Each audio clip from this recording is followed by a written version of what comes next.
Assalamualaikum warahmatullahi wabarakatuh. Alhamdulillahirabbil alamin wa bihi nasta'in ala umurid dunya waddin. Wassalatu wassalamu ala asrafil mursalin wa ala alihi wa sahbihi ajmain. Amma ba'd. Segala puji bagi Allah Subhanahu wa taala yang begitu banyak memberikan kita kenikmatan, baik itu nikmat iman, Islam, dan nikmat yang tiada taranya, yaitu nikmat kesehatan. Salawat dan salam tercurahkan kepada baginda Nabi Muhammad SAW yang telah menuntun kita dari zaman jahiliyah atau zaman kegelapan hingga membawa kita ke jalan yang benar. Semoga kita semua mendapatkan syafaatnya di yaumul qiyamah nanti. Amin amin ya rabbal alamin. Sahabat-sahabat yang dimuliakan oleh Allah, pada kesempatan kali ini saya akan menyampaikan ceramah singkat saya mengenai Isra Mi'raj. Isra Mi'raj merupakan salah satu peringatan besar yang sudah tidak asing lagi bagi umat Islam. Hampir setiap tahun di berbagai daerah di Indonesia, umat Islam senantiasa merayakannya. Isra Mi'raj sendiri termasuk ke dalam salah satu mukjizat Allah Subhanahu wa taala yang diberikan kepada Nabi Muhammad SAW. Pada peristiwa ini, awal Isra Mi'raj merupakan salah satu peringatan besar yang sudah tidak asing lagi bagi umat Islam. Hampir setiap tahun di berbagai daerah di Indonesia, umat Islam senantiasa merayakannya. Isra Mi'raj sendiri termasuk ke dalam salah satu mukjizat Allah Subhanahu wa taala yang diberikan kepada Nabi Muhammad SAW, dan pada peristiwa inilah awal sholat 5 waktu menjadi sebuah kewajiban yang harus dilaksanakan oleh seorang muslim. Sahabat-sahabat yang dimuliakan oleh Allah Subhanahu wa taala, perlu kita ketahui bahwa 14 abad yang lalu telah terjadi sejarah yang sangat besar bagi umat manusia.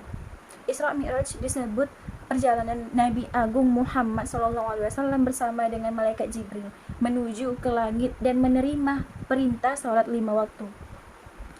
Perjalanan ini adalah salah satu perjalanan dalam sejarah umat manusia menuju langit ketujuh dalam waktu yang sangat amat singkat. Perjalanan dimulai dari Masjidil Haram di Makkah ke Masjidil Aqsa di Al-Quds. Kemudian dilanjutkan dengan menembus langit tertinggi hingga batas yang tidak dapat dijangkau oleh ilmu pengetahuan manusia, bahkan oleh makhluk lain seperti jin dan lainnya. Semua kejadian ini terjadi dalam waktu semalam. Ini adalah salah satu mukjizat paling menakjubkan yang diterima Nabi Muhammad SAW. Sebagaimana firman Allah dalam Quran Al-Isra ayat 1, yang dimana artinya, Maha suci Allah yang telah memperjalankan hambanya Muhammad pada malam hari dari Masjidil Haram ke Masjidil Aqsa yang telah kami berkahi sekelilingnya agar kami perlihatkan kepadanya sebagai tanda-tanda kebesaran kami. Sesungguhnya dia Maha mendengar dan Maha melihat. Dalam peristiwa ini, perjalanan Nabi Muhammad SAW dari Masjidil Haram di Makkah menuju Masjidil Aqsa di Palestina dan kemudian naik ke Sidratul Muntaha merupakan peristiwa yang sangat fenomenal dan disebut dengan peristiwa Isra Mi'raj. Peristiwa ini dimulai dari berangkatnya Rasul dan Malaikat Jibril ke Madinah, tempat di mana Rasul kemudian berhijrah. Dilanjutkan ke tempat pemberhentian Nabi Musa ketika lari dari Mesir, yaitu Syajar Musa. Kemudian kembali ke Tunisia, tempat Nabi Musa menerima wahyu. Lalu ke Baitul Lahmi, tempat kelahiran Nabi Isa alaihissalam. Kemudian di samping Ka'bah terjadilah peristiwa pembelahan dada Nabi Muhammad untuk disucikan dengan air Zam-Zam oleh malaikat Jibril sebelum berangkat ke Masjidil Aqsa di Yerusalem sebagai kiblat nabi-nabi terdahulu. Ketika sampai di Yerusalem, Jibril menurunkan Rasulullah SAW dan menambatkannya kendaraan. Saat Rasulullah memasuki masjid, ternyata telah menunggu para nabi dan rasul untuk diimami oleh baginda Rasulullah Muhammad SAW.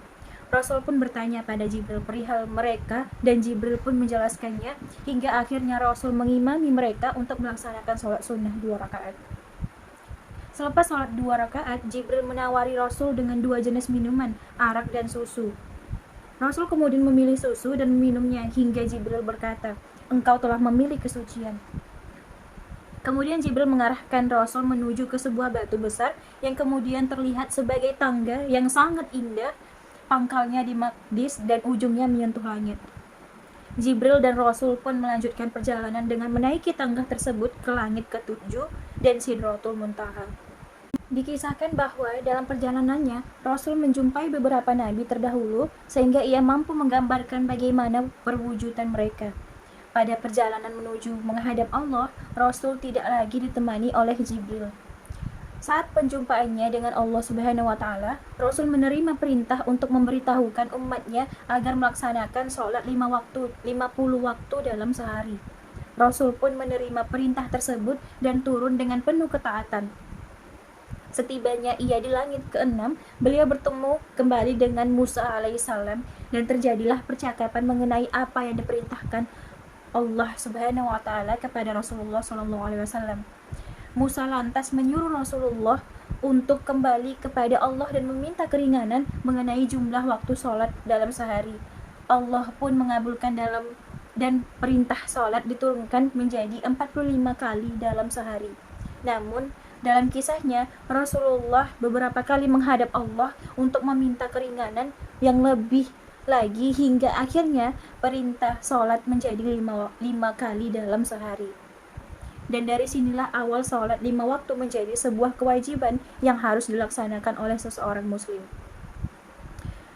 Selain mengagungkan bentuk kebesaran Allah, perjalanan Isra Mi'raj juga membawa pesan penting bagi umat manusia di seluruh dunia, dan perintah sholat 5 waktu disampaikan melalui peristiwa ini. Sholat menjadi pesan yang sangat penting dan menjadikannya pedoman jiwa serta perilaku umat muslim di dunia. Sholat juga dapat menjadi cerminan perilaku manusia. Mereka yang sholatnya baik, maka baik pula lah seluruh amal perbuatan mereka. Begitupun sebaliknya. Sholat juga menjadi amalan yang paling utama dihisab di akhirat kelak. Peristiwa Isra dan Mi'raj menjadi tanda penting bahwa Allah Subhanahu wa taala memilih umat terbaik yang diperintahkan mampu menjalankan ibadah sholat sehari semalam 5 waktu. Kita juga patut bersyukur dan mari sama-sama kita jaga ibadah sholat kita dan jangan sampai kita melalaikan perintah sholat terlebih meninggalkannya. Kemudian sholat juga merupakan amal yang paling pertama dihisab pada hari perhitungan nanti di padang mahsyar. Barang siapa sholatnya baik, maka akan baik pula semua amal perbuatannya. Begitupun sebaliknya. Oleh karena itu, marilah sama-sama kita laksanakan perintah Allah, yaitu mendirikan sholat 5 waktu sehari semalam, dengan menambahkan sholat-sholat sunnah yang lainnya. Selain itu, perintah Isra Mi'raj yang menjadi titik awal diturunkannya perintah sholat juga menjadi bukti dari bentuk kecintaan Rasul pada umatnya. Beliau tidak menghendaki adanya kesusahan atas umatnya. Ia rela menghadap Allah Subhanahu wa taala berkali-kali untuk meminta pengurangan jumlah bilangan waktu sholat dalam sehari. Hingga akhirnya bilangan sholat menjadi jauh lebih sedikit dari yang diperintahkan oleh Allah Subhanahu wa taala. Sungguh Rasulullah SAW menginginkan kemudahan-kemudahan atas umatnya. Oleh karena itu, sudah semestinya keringanan itu membuat kita tidak lagi berat dalam menjalankan kewajiban sholat 5 waktu dan menambahkan kecintaan kita terhadap Rasulullah SAW. Sepertinya hanya itu yang bisa saya sampaikan mengenai Isra Mi'raj. Semoga segala sesuatu yang telah saya sampaikan dapat bermanfaat bagi kita semua. Untuk itu, lebih dan kurangnya saya memohon maaf. Kepada Allah saya memohon ampun. Dan terima kasih. Wassalamualaikum warahmatullahi wabarakatuh.